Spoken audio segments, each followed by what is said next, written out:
This episode is brought to you by Google Chrome. You think you know a browser, but Gemini and Chrome? That's new.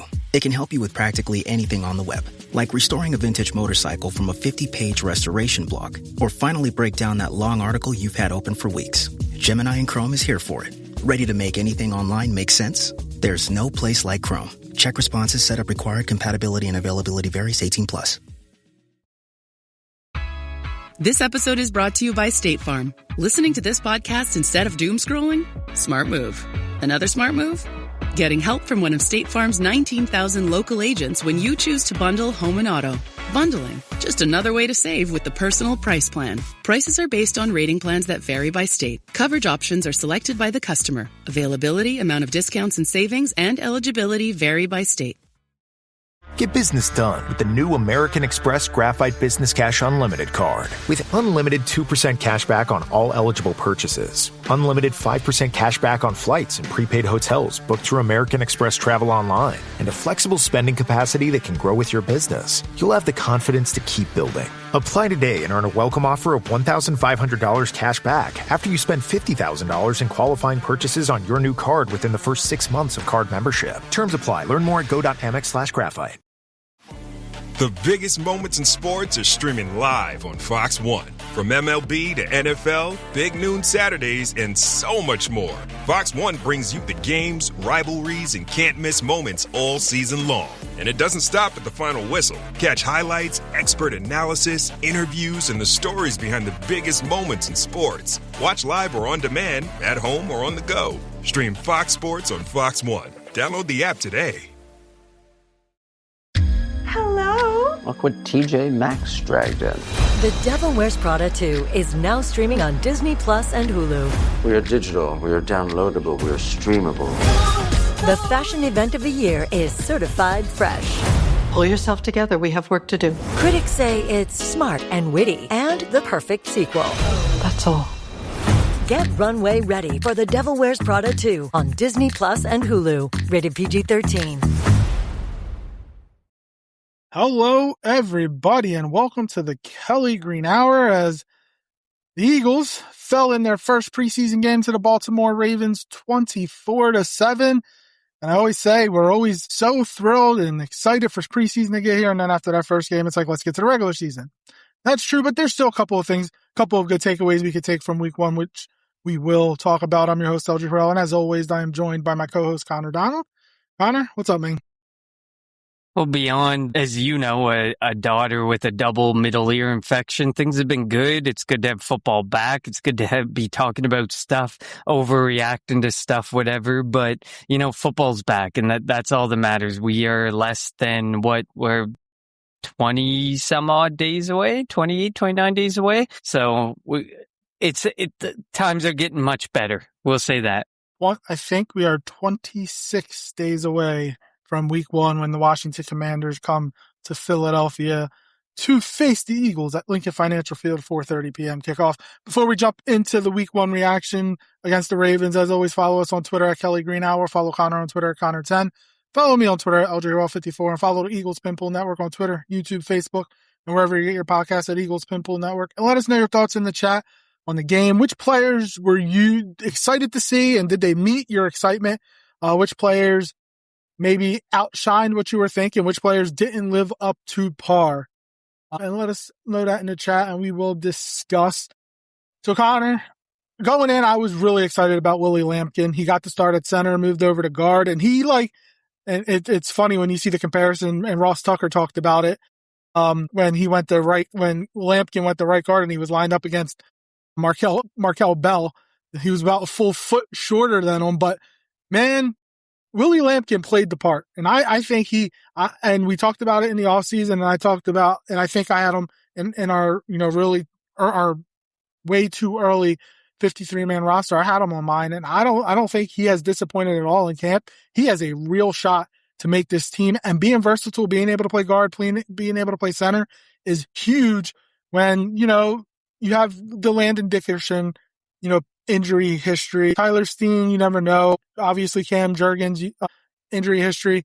I think Willie Lampkin really, really may have cemented himself and if he can continue to show that this week and, the joint practices with the Patriots and in the last 2 preseason games, he's definitely going to make this roster. Yeah, I think at this point he's making the roster. I don't think there's any doubt. I think he's been the best interior offensive lineman outside of the obvious, blocks for the roster, which is Dickerson, Steen, and Jurgens. And I mean, you could probably argue maybe he might even be better than Tyler Steen. It's at this point, it's really tough to say, but it's good to have that versatility. And I can't help but kind of think about him in the light of Jason Kelce. The way he moved to that second level, the way he finishes with such a grit, there's that highlight reel play where he's literally taking a guy all the way down the field and then just tosses him to the field. I mean, I had Willie Lampkin on my way too early 53-man roster as well. And I think he hasn't disappointed. And the versatility is key. I think the versatility for Drew Kendall was key because Drew Kendall coming into the camp was he's probably just a center. How badly do they need a center, exclusively backup center, if there's other people who prove they have the versatility? And now Drew Kendall's moving around as well. So, but Willie Lampkin, you see why they hopped in and took him from the Rams and why Rams fans are more angry about the unspoken rule, which Howie's obviously not going to care about this unspoken rule that exists. But you can see why. If you saw what we see, why did you even attempt to open him up to the prospect of waivers? Yeah, definitely. And you mentioned that play that was going around social media. When they say block to the whistle, he was blocking to the whistle. So I appreciated seeing that. I mean, and you could even talk about Jake Majors, another guy at the center position. So they are building depth at the interior offensive line. We know that we know who the 5 starters are, and they like to keep, anywhere between 9, 10, and 11 guys on that offensive line. So it'll be an interesting and fun challenge for Howie Roseman when they're putting the roster together of who they want to keep. With that in mind, I want to note about that. We cut 2 guys who immediately were picked up on waivers the next day in Daquan Wright and the offensive lineman's name slipping me. But the fact that already we're letting guys go and they're immediately getting picked up means that obviously there's going to be some very difficult decisions. And we always like to believe, we have the best and deepest roster, and you don't want to expose anybody to waivers and stuff. But I mean, the fact that this early on in preseason and in camp season, you have guys already getting picked up is probably a good sign for some of the pieces that you have on the roster. Yeah, Wright was the undrafted tight end that they signed out of Ole Miss. Obviously, Goddard and Stowers and Munt are going to make the team. It would have been I was a big fan of Wright. I thought that he could potentially catch on as a practice squad tight end. Anybody but Calcaterra. Who knows what's going to happen there. But we'll see what happens. But I think it's safe to say, that Goddard, Stowers, and Munt are going to be the guys that fill the tight end room. And one thing with Stowers is, look, don't expect him to come out there and be in the blocking tight end. He's going to be your receiving third. He's going to be the slot type of receiver. Munt will be out there for, blocking, and Goddard, to the extent in which he can do it, will also be out there for blocking. Another guy that I was interested in seeing and got his first ever action of professional football was Uar Bernard, and even Josh Weeru. But Uar Bernard, I mean, he showed that even though he's never played football before, has never put pads on, probably doesn't have the best technique thus far, he showed a lot of raw power in a couple of plays. And was he out of position sometimes? Sure. You anticipate that happening for somebody who's never ever been on the field. He's being blocked for the first time in a real game. He's being cut for the first time in a real game. He's got to attempt to make a tackle for the first time in a real game. I think that they were steps. And the one thing you can tell how much trust Clint Hurt has by the Eagles administration, because he is somebody that really advocated for Uar Bernard, which, we always talked about, how long is Vic Fangio going to be here? And when Vic Fangio decides to retire and step away, who's going to take the job? And everybody was talking about Jim Schwartz. Maybe Clint Hurt could be in the running for that, obviously, because if Howie Roseman and Nick Sirianni are taking his word for a guy, somebody who he wants to work with, somebody that he wants to groom and build and try to, turn into a really good player. Like, if they're going to go out of their way, and I know it was just a 7th round pick, but they're going to go out of their way and do that and use an asset on them, they have high hopes and maybe like a high ceiling on what Clint Hurt can do for this team in the future. Yeah, I mean, and you say just a 7th round pick. You know how he values those picks. He's always moving and jiving around the draft and picking up picks.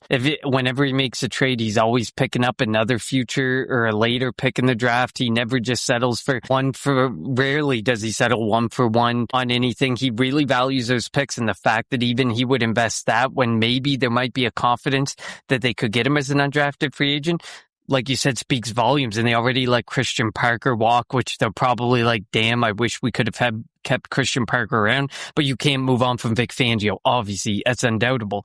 But next off season, if Vic Fangio possibly considers moving on, Clint Hurt is definitely somebody who was highly regarded in previous roles with previous teams, extremely highly regarded, clearly from Sirianni, from Laurie to Roseman to Sirianni, all the way down. They clearly see a high regard in him because I'm sure he had a say in Joshua Waru as well.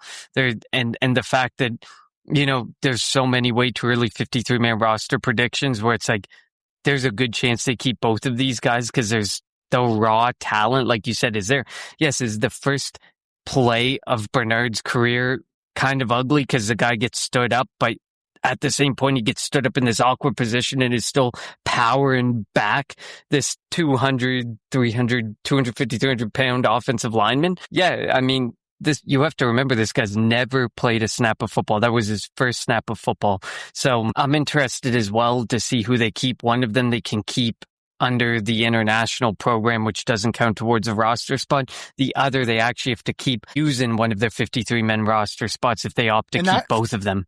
And that international spot's only a practice squad, so you can go from 16 to 17. So you would have to cut one or both of them, when roster cuts happen before the regular season, and hope that they don't get claimed to bring them back. So that's going to be something interesting to see going forward. And I was good, like a lot of people were wondering if Bernard would even get into the game. And I thought he was going to the whole time. That's why in the poll I put out, I had him as one of the options. I thought he was going to have a chance, and I think he got 13 or so snaps, and, he was proud of himself, and he should be proud of himself. Like he went out there, kind of went out of his comfort zone and did something that he's always wanted to do. He played 15 snaps and Waru played 30, which rightfully so. Like if and you want to, he got a couple of pressures too.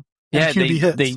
They gave him one QB hit here over on your favorite site PFF, but obviously that doesn't totally constitute, like, if you're collapsing a pocket and you're creating some sort of pressure, to me that still counts as something. And Waru was there on a couple of occasions, and that's really impressive. And at the end of the day, like, 15 snaps is 15 snaps. And to think that you wouldn't give them any snaps, this is the time to give them snaps and see how they look and see what needs to be worked on. And Bernard, like, at one point he leaves the field and he goes right to Clint Hurt, and they're working on technique. Well, we can only assume they're working on technique and like next steps and what do I need to do better? What do I need to do more of off of just a couple of plays? Like, you can tell he's got the drive, he's got the passion, he's got that Philly spirit in him. And that you love to see that in some of these guys, because there's been guys like, I think of a guy like Zadarius Smith. Zadarius Smith's back in the NFL after coming to us and retiring during the season last year. And now he's back in the NFL. So like, it makes me think, what does that say about the Eagles locker room last year? That he retired, then wanted to come back and almost signed with the Cleveland Browns and ended up signing with the Atlanta Falcons. Is that more of an indictment on him or more an indictment on the Eagles locker room last year? I mean, to be honest, and I don't hate saying it, I think it's an indictment on the Eagles locker room last year. I think it's quite clear that there was issues there and that the noise was extremely loud around specifically one guy. But I also think that it's a major positive that they kept so much inside. The only thing that got out was A.J. Brown's discontent with the offense and discontent in general with the state of the team. And then even through the offseason, A.J. Brown's discontent seemed to be the focal point of things, but nothing really nothing else really got out. There wasn't really anything there. And then you see how they are in training camp and you hear about the reporting about how they are and how the team is. It's like night and day. And it's like one guy really did all that. Like we got Darius Smith. He came over and he saw this locker room. He heard about things. He heard stuff and he said, nah, I'm done. I'm retiring. And then he comes back to be with, like you said, there's a chance he was going to be with the Cleveland Browns. And then ultimately at the end of the day, he picked the Atlanta Falcons. But the fact that he chose to retire and then come back, I think it speaks volumes. But I think that while it seems like a major negative, I think there's positives to take away from a lot of other things that came from the whole AJ Brown situation. And I think that's Nick Sirianni's real superpower. And I don't think he gets enough credit for just, for the most part, now not all the time, but for the most part, keeping things in-house. Are there leaks here and there? Yeah, there are leaks, but like we didn't know the true content of the locker room, true extent to which there were problems in the locker room. Were there any other players that you were interested in seeing, and did they meet your expectations, or were you a little just turned off by the way that game went? Like, again, it was an ugly game. The Eagles didn't do anything until Cole Payton came into the game in the fourth quarter and led that touchdown drive, showing pretty much what he did at North Dakota State, running around, making some passes, had some speed. But was there anybody else that you wanted to see, and did they meet your expectations? I mean, I was super excited to see Darius Cooper in game action, but obviously now I believe, the quarterbacks did zero justice to Darius Cooper, because Darius Cooper's biggest points of success have been with Jalen Hurts this offseason and in training camp. So I think that speaks volumes that he's got that connection, that rapport with Jalen Hurts. It sucks that he couldn't do a whole lot. He was the leading receiver with 2 receptions and 21 yards. But to that point, it speaks volumes that he's got that rapport with the guy that truly matters, which is Jalen Hurts. And then Jeremiah Trotter he's exceeded expectations. I did not think that you would be sitting there arguing that he might split a significant amount of time with Jahad Campbell this season. And I can see a world where maybe he starts splitting a bit of time with Jahad Campbell this season, just because he stood out so much. But he also, to the same point, he split. He's played with the first team, the second team, the third team. He's played all around. It'll be interesting to see what the Eagles do. But obviously Jahad Campbell over Jeremiah Trotter, but like his instincts, the way that he plays, I know there's a lot of comparisons. There's father. He's not his father, but there's some really good things, and there's a lot of good things to take away from this. And, in a couple of years, when Zach Bond steps out of the picture, is Jeremiah Trotter prepared to step into the picture and be the next guy who's going to step in beside Jahad Campbell in a couple of years' time? Because I could definitely see that. So I was actually going to say that, and I don't think it's a couple of years. I think it's next year. You have to think about, they gave Jordan Davis a big contract. They traded for Gennard. He got a big contract. And they gave Jalen Carter a big contract. Quinyon Mitchell's going to get one. We saw what Devin Witherspoon got. That's going to be comparable to what Quinyon Mitchell gets. Cooper DeJean's going to get one. I think this is Zach Bond's last year with the Eagles. And if that's the case, your linebackers will be Jahad Campbell and Jeremiah Trotter Jr. Look, Trotter Jr. has been really good. So don't get me wrong. I think he deserves to potentially be on the field. But I think that the instincts and athletic ability of Jahad Campbell are more there so for him than they are for Trotter. Obviously, Trotter has a nose for the football, and when you're learning from your father, Jeremiah, who lived, get into the football when he was with the Eagles and then went to Washington and whatnot. Like, he has those instincts. So does he belong on the field? Sure, but unless there's an injury, it's going to be Jahad Campbell and Zach Bond. But I think next year, 2027 season, I don't think Zach Bond's back, and I think it's going to be Trotter and Campbell. And we obviously saw it in the preseason game when they were playing next to each other, and I think that is going to be a nice combination, in the future. But I do think it is Jahad Campbell's going to start. Obviously, if injuries happen, they happen. But we also know that Vic Fangio doesn't give a crap where you were drafted, how much money you're being paid, and all that. So it comes down to what Fangio wants, and I do think Fangio is going to pick Jahad Campbell. I just think he can do a little bit more than Trotter. And I know that previous to this, there was the thought process of like, oh, look what Grant Dalpick got. And then it's like, but I don't think Cooper DeJean's going to come that cheap anymore. I think, the Witherspoon contract and where he plays along the field, the versatility is something that can play to Cooper DeJean's favor. I would just hope, Q and Coop aren't all about the money, but obviously we know that, how he's going to do things. He's going to make things work. He's going to be able to keep both of them there. And the average yearly salary, as we've seen with a guy like, Jalen Carter, doesn't necessarily stand out the same as other people who are seemingly looking to be just the next highest paid guy in line. Because now you look at Christian Gonzalez and it's like, he's just going to be the next highest paid guy. But how do you make it work? Is it going to be $33.5 million and a handful of $1 million more guaranteed? Or is he looking to really reset the market like some rumors are saying? And then is Q going to be that way and DeJean going to be that way? Or are they going to be like, I still want to win, so I understand that I got to sacrifice some dollars, but to the same point, Howie and Laurie do right by their guys, and Laurie's willing to front that money up front and say, you know what, we'll pay you guys and we'll give you more guaranteed up front and we'll make sure you guys are looked after, but we still want to win a championship. So, and then I guess when thinking about the game, I was intrigued to see what Eli Stowers would be like. I've taken a lot of heat on our X feed for my comments about Eli Stowers, but I think that it's important to note at the end of the day, I'm not saying he can't become that. I'm saying he's going to need to be insulated for a couple years. And there are a lot of guys, undersized tight ends, who just haven't translated to the NFL as an all-around tight end.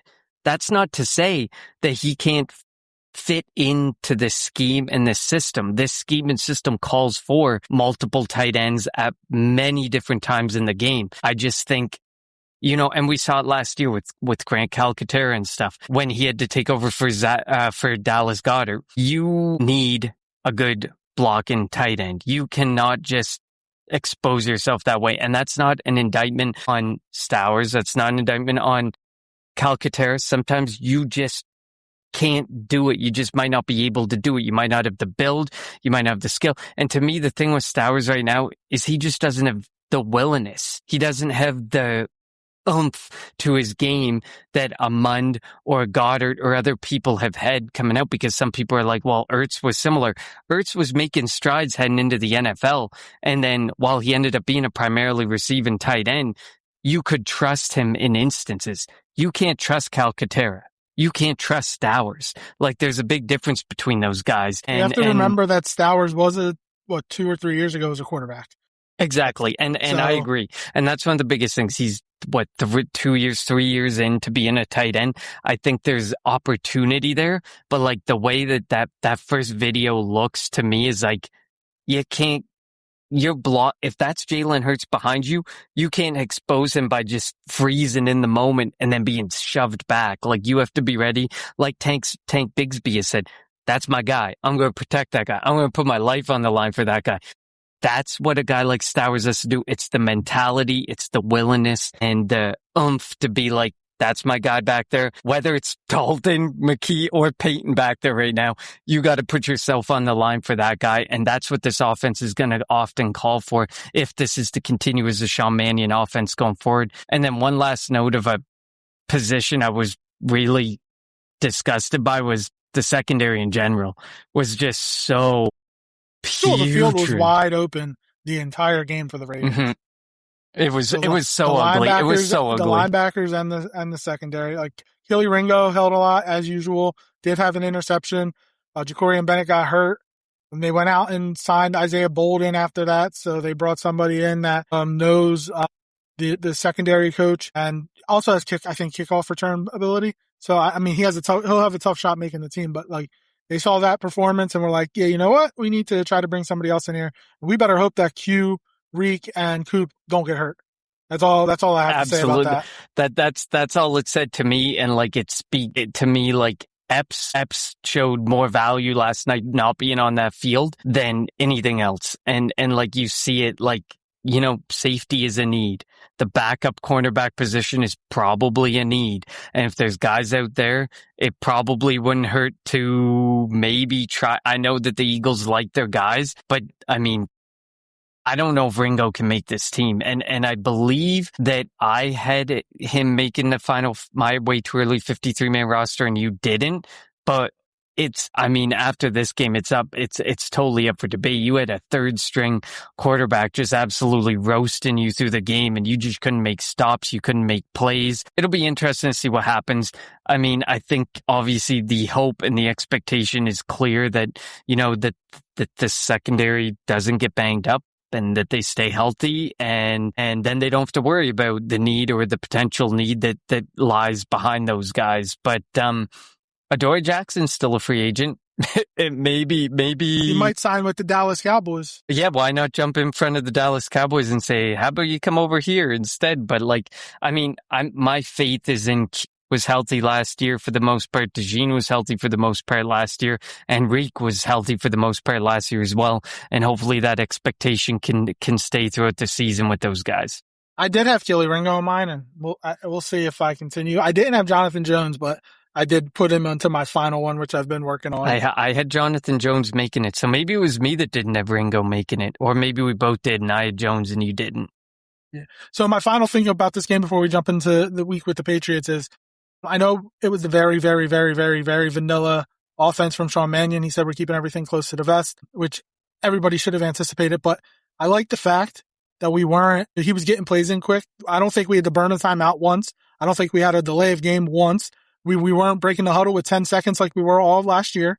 So I do like that. He's getting into that motion, and I hope that they continue. Obviously, it was Andy Dalton and it was Tanner McKee who were both terrible, but I do like that he kind of getting into that rhythm of getting the play call in, knowing, again, last year I always talked about being 1, 2, 3, 4 steps ahead, and Petula would call a play, see what the result was, and then go and decide what play he wanted to do.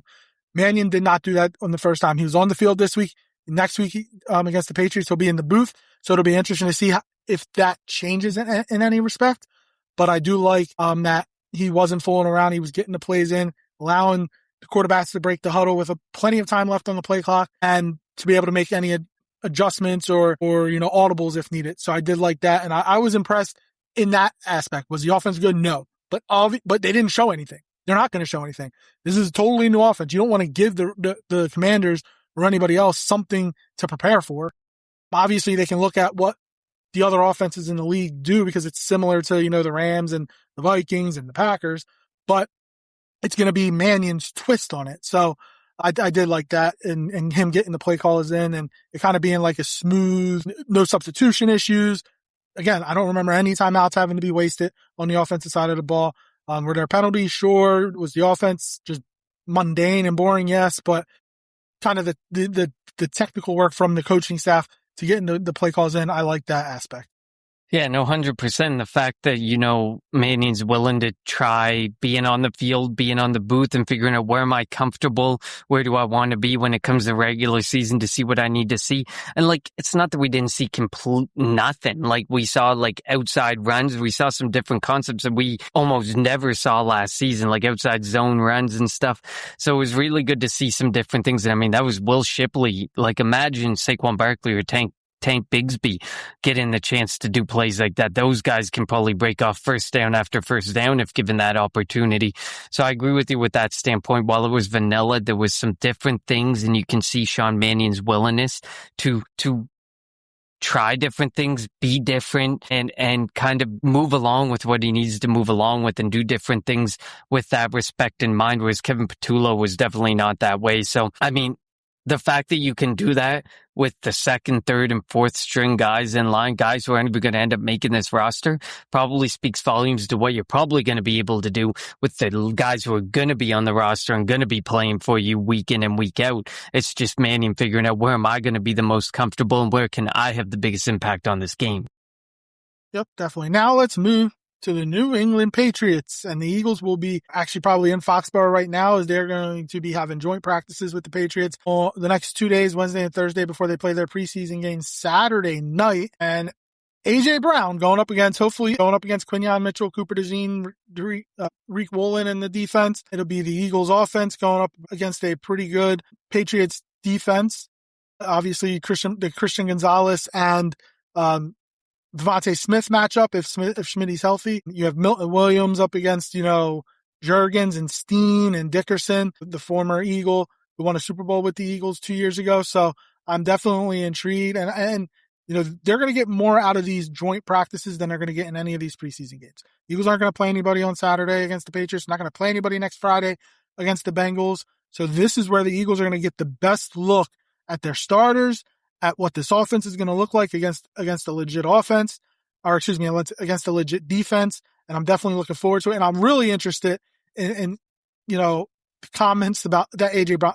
What questions are going to be asked to AJ Brown? Like, if you were a reporter, Connor, and you were at those practices and AJ Brown has his press conference, what's one or two questions that you want to know that you would ask him, whether it be about New England, whether it be about his time in Philadelphia, whether it be why he wanted to leave Philadelphia, whether it be about Jalen Hurts? What are a couple of questions that you want to hear answered by AJ Brown? Will he answer them? Probably not. But you never know. And look, my thing is, do AJ Brown and Jalen Hurts step up? Do they communicate? Do they say hi? Do they give a hug? Like, we know that Cooper DeJean and AJ Brown were really close. They're going to dap up. They're going to hug each other. What's the interaction between Jalen Hurts and AJ Brown going to be, if there is even one? Yeah, and I'm not really worried about the interaction between those guys. I think it's become quite clear that there was something that fell apart between those two. Do we need to know the extent of what happened?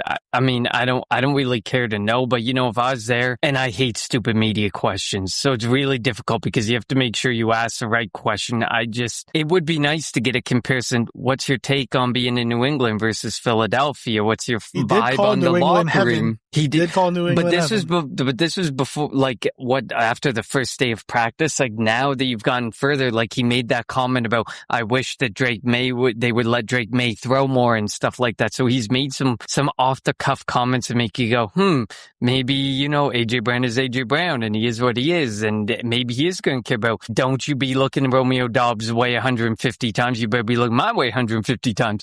So it's tough to say. And I think that, a lot of Eagles fans and obviously Eagles media for sure hold resentment over AJ Brown and are going to want answers that they're just not going to get the answers out of it. And to me, at the end of the day, it doesn't matter. We all move on. We're lucky we got something out of it, because you look at some other situations in the NFL, you might not get anything out of a trade. You might not be able to get the chance to deal guy. Look at the Baker Mayfield and Vita Vea instance in Tampa Bay right now. They might not get anything out of either of those guys, and both of those guys might end up walking. So, at the end of the day, I hate stupid media questions. So I would not, it's hard for me to think about an actual question to ask the guy, because I wouldn't want to be the guy to ask this question, very well articulated, and get zero response out of it. And I think you're not going to get a response, and rightfully so, out of AJ Brown, especially if you're with the Philadelphia media.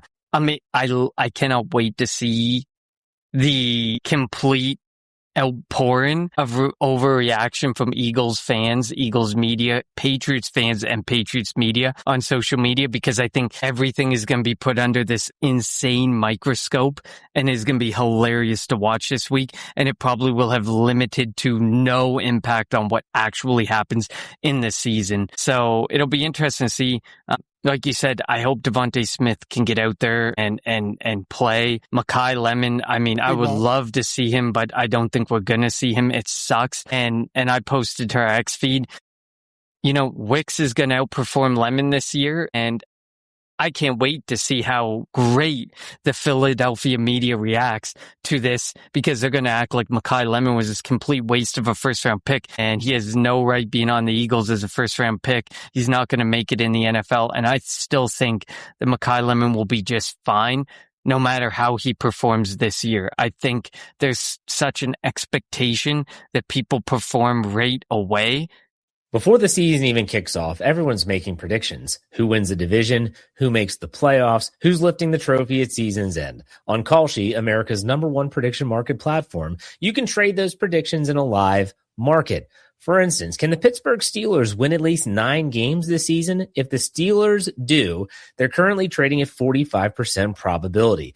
A $100 trade pays out over $200 if the Steelers reach just 9 wins. On Kalshi, you're trading against peers in a live market, meaning there's no house. And as the probability changes, you can buy in and out of your position. Trade the draft pick, the game, and more on Kalshi.com. Download the Kalshi app and use code FFSN to get up to $500 in bonus credits when you trade $25. KALSHI. Kalshi. Trade on anything. This episode is brought to you by Google Chrome. You think you know a browser, but Gemini and Chrome? That's new. It can help you with practically anything on the web, like restoring a vintage motorcycle from a 50-page restoration blog, or finally break down that long article you've had open for weeks. Gemini and Chrome is here for it. Ready to make anything online make sense? There's no place like Chrome. Check responses, setup required, compatibility and availability varies, 18+. This episode is brought to you by State Farm. Listening to this podcast instead of doom scrolling? Smart move. Another smart move? Getting help from one of State Farm's 19,000 local agents when you choose to bundle home and auto. Bundling, just another way to save with the Personal Price Plan. Prices are based on rating plans that vary by state. Coverage options are selected by the customer. Availability, amount of discounts and savings, and eligibility vary by state. Get business done with the new American Express Graphite Business Cash Unlimited card. With unlimited 2% cash back on all eligible purchases. Unlimited 5% cash back on flights and prepaid hotels booked through American Express Travel Online. And a flexible spending capacity that can grow with your business. You'll have the confidence to keep building. Apply today and earn a welcome offer of $1,500 cash back after you spend $50,000 in qualifying purchases on your new card within the first 6 months of card membership. Terms apply. Learn more at go.amex/graphite. Stream the biggest moments in sports live on Fox One. The biggest names, the biggest games, the biggest matchups. Watch live or catch up on your schedule. At home or on the go, never miss a moment. All on Fox One. Stream now. And I don't necessarily believe that has to happen right away for some guys. It just sucks because I would love to see Mekhi Lemon more involved and be able to be out there. But him being healthy, as we saw last year, look at Landon Dickerson. He tried to get himself back ahead of time, earlier than expectation, and look at how that worked out for the entirety of the season for him. Like, it's better to be healthy and be ready to go for the season and use those first handful of games to acclimate yourself to the NFL than to force yourself out there for training camp and heaven forbid any type of injury happens. Like we've seen so many different injuries happening around the preseason camps, preseason and the training camps right now. And that's why I'm happy that Nick Sirianni's not playing any of our starters. And it's worked. I mean, they made the playoffs 5 years in a row, I think. We're going into year number 6 with Sirianni. So, whatever's working, and they're undefeated in season openers under Sirianni. So whatever he's doing is obviously working. Yeah, I mean, look, I hate and I understand I would ask him, and I know we won't get the answer. I would want to know, like, why did you want to leave Philadelphia? Like, that's it. Just why? And is he going to answer the question? No, but you never know. Maybe I can already see the amount of times that he's going to smirk and laugh off the question based on how he has been in the past. He's going to, for sure.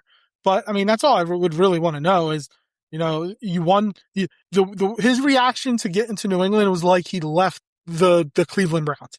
You went to 2 Super Bowls. You had four 1,000-yard seasons. You had a stretch where you had 6 straight games with over 125 yards receiving. You won a Super Bowl. You went to 2 Super Bowls.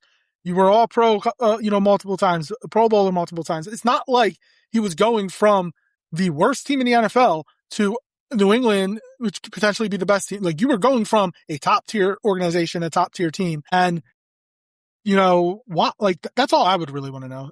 I would get it if you were the Cleveland Browns and you were going, you wanted out of there. Understood. I get it.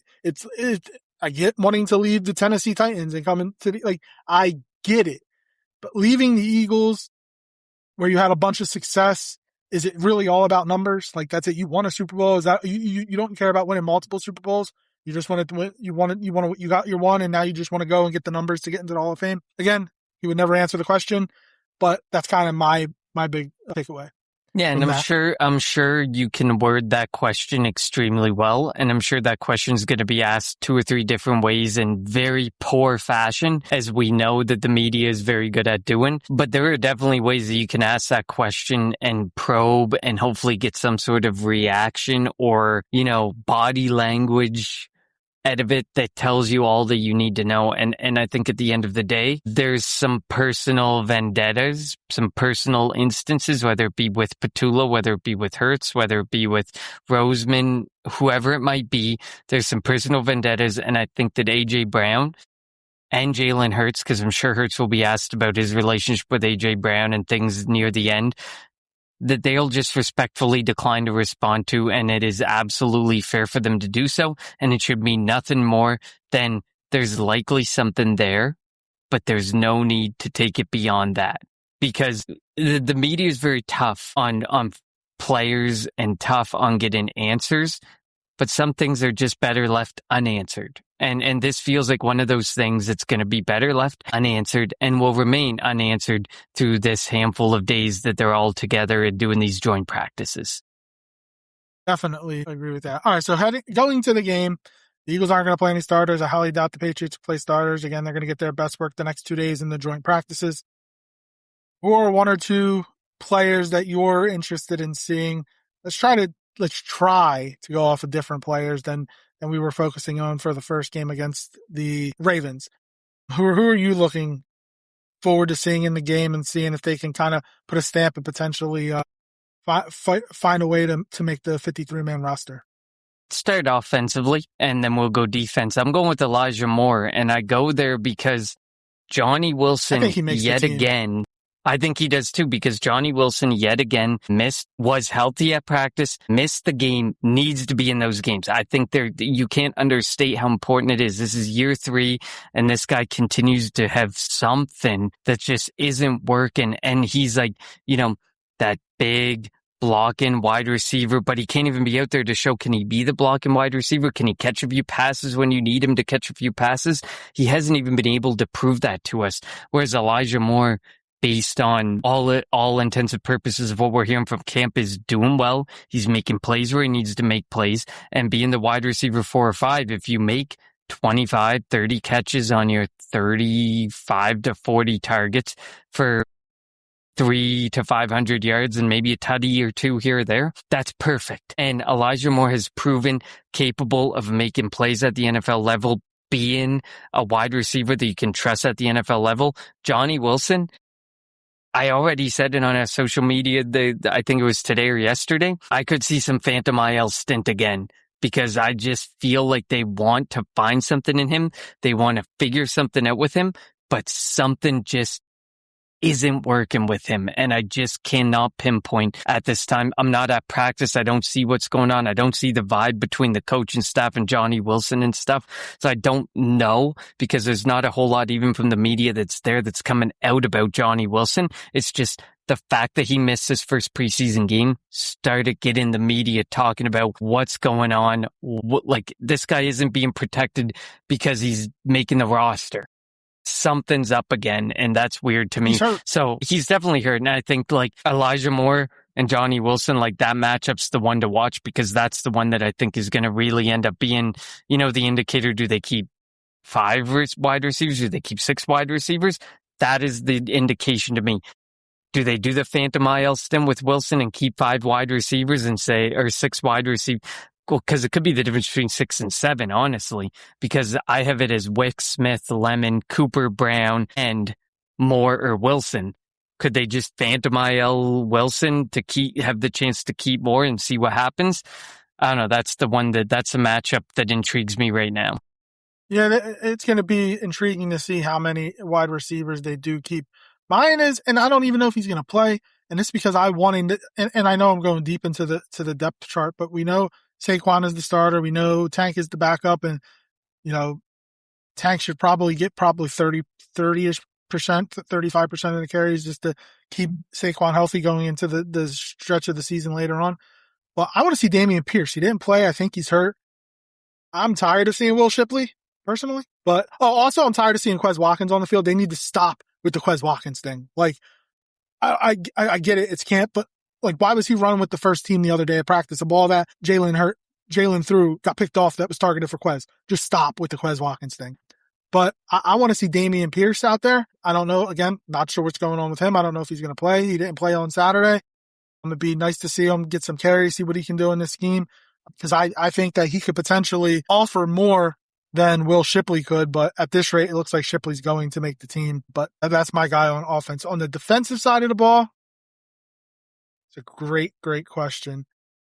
I'm going to go with Brandon George, right? The guy that they signed that was injured last year with the Chiefs. They literally signed him, I think, Friday night, and he played on Saturday against the Ravens. His athletic score was off the charts. It was close to perfect. I think it was 9.98 or something like that. I want to see what he can do because he could be a guy that could produce on special teams. Obviously with Zach Ball, Jahad Campbell, Jeremiah Trotter, Smile London, he's not going to get a lot of PT, a lot of playing time on defense, but if he can make his mark on special teams and kind of build his role there and going into the future and potentially become the second string, third string linebacker, that could be good for him. But I want to see somebody like him kind of make a mark on special teams and get after the returners, and when he gets out there on the field, get after the quarterback.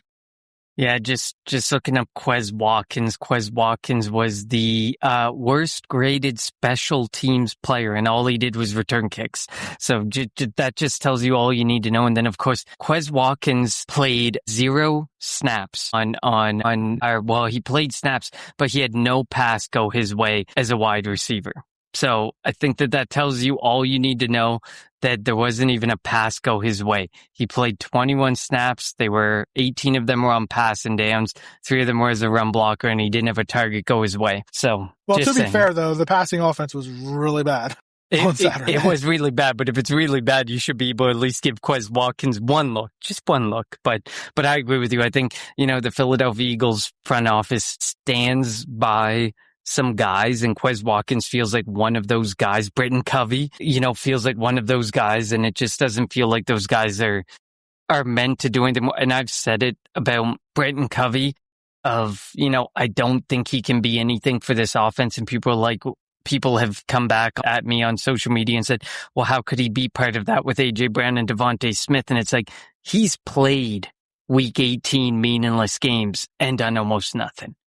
So that tells you all you need to know. In the limited opportunity, you need to be able to stand out, and he hasn't been able to stand out in those instances. So defensively, for me, there's 2 names for me. It's Ty Robinson. I want to see more Ty Robinson. I want to see, can he make this roster? Can he add some depth to this defensive line? Because they ended up going out and adding David Blay and clearly seeing that there might be a gap in this interior defensive line, and a need. David Blay made some plays too. Blay made plays. Robinson made plays. It'll be interesting to see how they end up hashing that out, but I think that they're going to end up keeping 6 interior defensive linemen. But what's it going to be? Obviously, I think, Byron Young's a lock, but then after that, Uar Bernard's part of the discussion, Robinson, Gabe Hall, David Blay. Who of those guys do you keep, and how do you manage them from a roster perspective? And AJ Epinesa, I think he's making a run for that edge rusher position, or depth edge rusher position. I think he makes the team too. I think he stands out over a guy like Arnold Adebike, even Keyshawn James Newby. I think Adebike makes the team as well. I do think that they're going to keep both of them. I do. I agree. And I think the discussion comes down to a guy like Keyshawn James Newby and Joshua Waru, and do those guys justify being kept in some form or fashion based on what they do? So it'll be interesting to see. But those are guys, and I feel bad because there's just nothing about the secondary that excites me. And I think I saw enough that there's a need there. There's a need there, and I'm just going to leave it at that. I don't think another preseason game tells me any more about Mac McWilliams, Keely Ringo, or so on and so forth. I know Jonathan Jones is there for the special teams purposes. He's an elite special teams guy. He's probably making the roster strictly for what he can bring to the special teams. But the other guys, I don't know how much I need to see more of from that perspective. There's a need there, and I think Howie saw it after this week. And I think he's going to see it more with another roster move after this week. And I still think we have questions at the safety position. I did like, to an extent what I saw from, Pooley. So we'll see if he continues to make strides. We know, Kuba's a starter. Epps is most likely a starter. When they're in base, it's going to be Coop, but they're not going to be in base a lot. Who's going to be the backup safeties? Michael Carter has the inside track. I'm pretty sure he makes the squad as well. So we'll see if they go, do they keep 3? Do they keep 4? And I do think that another safety on the roster, it will be another safety on the roster. He's just not on the roster right now. It'll be somebody else from a different team. All right. That was our look back at week 1 of the preseason and our look ahead to week 2 of the preseason against the Patriots. You're going to pick a winner, Connor? Or are we going to save that for now? We don't have to pick a winner. It's preseason. Nobody cares. We will be back next week as the Eagles face the Cincinnati Bengals in their lone home preseason game on Friday night at the Link. Last time the Eagles played the Bengals, the Eagles played nobody. The Bengals went out there with their starters, and Jamar Chase kind of lit up Keely Ringo, which everybody seems to do. I know he had that interception, but he still can't believe the amount of starters that teams put out there. Like there was an instance, I was watching the Pat McAfee show today, and they showed quarterbacks just getting lit up, and the amount of times they said Jackson Dart. The amount of times they said a starting quarterback's name and then the hit that they took was, I'm like, there's no way I would risk that. Jeremiah Love, like 18 carries, no way would I be. And then he goes off with a high ankle sprain. Exactly. Yeah. Like why? And I get it. It's exciting to see him and see what he can do, but it's like, that's fine and all. But after 8 or 9 carries, you get what you get. This guy's special. You drafted him this way. He's going to be special. But yeah, no, I am happy that's we have a rookie. That's also a rookie head coach too, and not really knowing. Exactly. I'm happy we have a common sense head coach. I'll say that. Exactly, and a lot of people complain, but yeah, all he does, him and Jalen Hurts, all they do is go out there and win. Thank you all for tuning into the Kelly Green Hour. We'll be back next week with a quick review of the Patriots game and the joint practices, and get you set for the Eagles-Bengals in the final preseason game before we get that stretch to week 1, September 13th, the Eagles hosting the Washington Commanders. As always, follow us on Twitter at Kelly Green Hour. Follow Connor on Twitter at Connor10. Follow me on Twitter at LJHero54. Follow the Eagles Pinpool Network on Twitter, YouTube, Facebook, and wherever you get your podcast at Eagles Pinpool Network. For Connor, I'm LJ. Thank you all for tuning in to the Kelly Green Hour. Let me get some practice here. Fly, Eagles, fly, baby.